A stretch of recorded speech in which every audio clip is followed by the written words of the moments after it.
श्वसैषा मुद्रा भद्राय राजते. अर्थात प्रतिपदेच्या चंद्राप्रमाणे वाढत जाणारे हे राज्य शहाजीपुत्र शिवरायांचे असून ते लोकांच्या कल्याणासाठी आहे. विश्वाला वंदनीय अशी ही राजमुद्रा शोभा वाढविते आहे, असा या राजमुद्रेचा अर्थ आहे.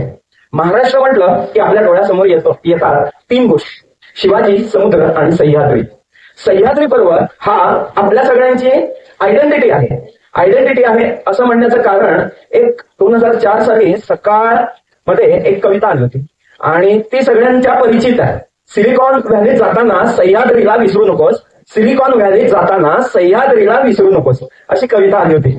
आज आपण आपल्या पुण्याला सिलिकॉन व्हॅली बनवून टाकलं. आपण आज स्वतःचं स्वत्व विसरलेलो आहे. तर ते थोडंसं स्वत्व जे आहे ते पुन्हा आपण रिमाइंड करू किंवा पुन्हा आपण त्याचा विचार करूयात. बघा, असं म्हणतात बाबासाहेब पुरंदरेंच्या पुस्तकामध्ये एक वाक्य आहे. वाक्य काय आहे तर सह्याद्रीच्या दऱ्याखोऱ्यांमध्ये नाचणीचं पीक पिकवलं जातं. सह्याद्रीच्या दऱ्याखोऱ्यांमध्ये नाचणीचं पीक पिकवलं जातं. या ठिकाणचा आंबेमोहर आहे, तो भात घातला की उकळायला लागतो, त्यावर एक तुपाचा तवंग येतो, तो काढून देवामध्ये लावा, देवापुढे लावा तो दिवा, तर सोन्यासारखा काठ पडतो. मला वाटतं बाबासाहेब पुरंदरेंनी ही जी वाक्य लिहिली आहे तीच आपली आयडेंटिटी आहे.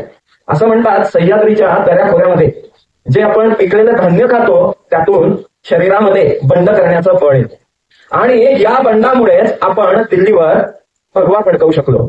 म्हणूनच आपल्या राज्यगीतामध्ये आहे, काय आहे राज्यगीतामध्ये तर दिल्लीचेही तख्त राखितो महाराष्ट्र माझा. थोडासा त्याचा विचार करूया. बंड, कसला बंड? आज सगळ्यांनी राष्ट्रीय रणवेश घातलाय आणि मी महाराष्ट्रीय रणवेश घातलाय. याला म्हणतात बंड.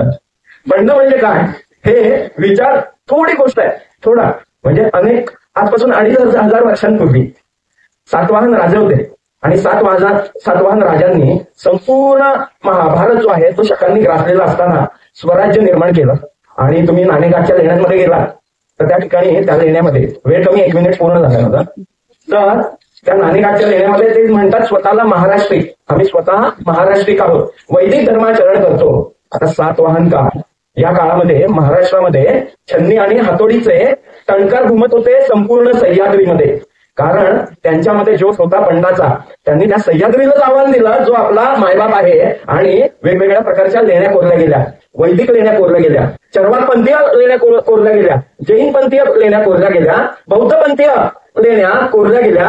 आणि या टणकारांमधून जसं लहान बाळाला आपण कान टोचतो आणि तो रडतो पण त्याच्या अंगावर एक वेगळ्या प्रकारचा शहारा असतो, तसा शहारा सह्याद्रीच्या अंगावर त्या काळात येत असे. बंड केले होते आपल्या कलाकारांनी.